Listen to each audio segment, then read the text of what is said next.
আসসালামু আলাইকুম। আমরা আসছি আজকে সৌদি আরবের ঐতিহ্যবাহী জেদ্দার একটা যেটা লোহিত সাগর আছে, ওই সাগরের তীরে আমরা আজকে একটু ঘুরতে আসছি।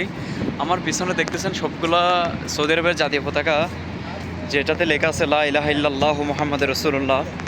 আসলে এখানকার পরিবেশগুলো কত সুন্দর আমি আপনাদেরকে বোঝাতে পারবো না। দেখেন যে সারি সারি গাছগুলো আছে পিছনে, দেখেন একটু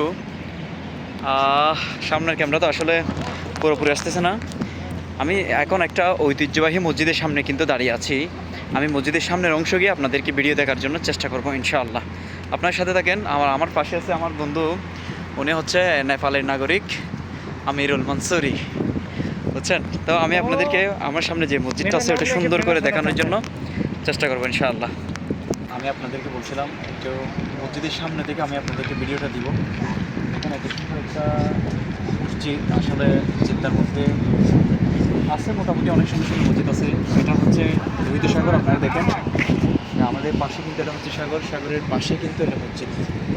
এত সুন্দর স্থাপনা, আসলে আপনারা আসবেন যারা জিদ্দাতে, বিশেষ করে সৌদি আরবে যারা আসেন, ঠিক আছে, চাকরি করেন আপনি, শুধু ইনকাম করলে হবে না, করে টাকা দিলে হবে না, বেড়াতেও হবে। আপনারা বেড়াতে আসবেন, জিদ্দাতে অনেক সুন্দর সুন্দর জায়গা আছে, আপনারা বেড়াতে আসবেন এবং যে প্রাকৃতিক সৌন্দর্যগুলো কিন্তু আপনারা উপভোগ করলে ইনশাল্লাহ অনেক ভালো লাগবে, বুঝছেন।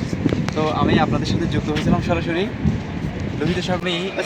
বসে আছি সৌদি আরবের জেদ্দার লোহিত সাগরের তীরে, বুঝছেন। আমার এক পাশে হচ্ছে সমুদ্র আর এটা হচ্ছে লোহিত সাগর। এই সাগরে কিন্তু ফেরাউন ডুবে মরেছিল, বুঝছেন। আর এদিকে আপনারা দেখেন সূর্য অস্ত যাচ্ছে।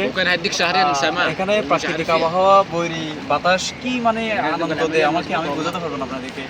আমার এই পাশে কিন্তু আমার মসজিদ, আপনারা দেখেন এই মসজিদটা একটু নাও। আমার এই পাশে কিন্তু মসজিদ অত্যন্ত সুন্দর এবং মনোরম, দেখেন আপনারা। আর এখানে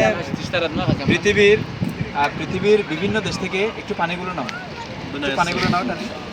পৃথিবীর বিভিন্ন দেশ থেকে আমাদের এখানে আমাদের এই যে প্লেসটাতে বসে আছে, এখানে কিন্তু পৃথিবীর বিভিন্ন জায়গা থেকে দর্শনার্থী কিন্তু এখানে আসে।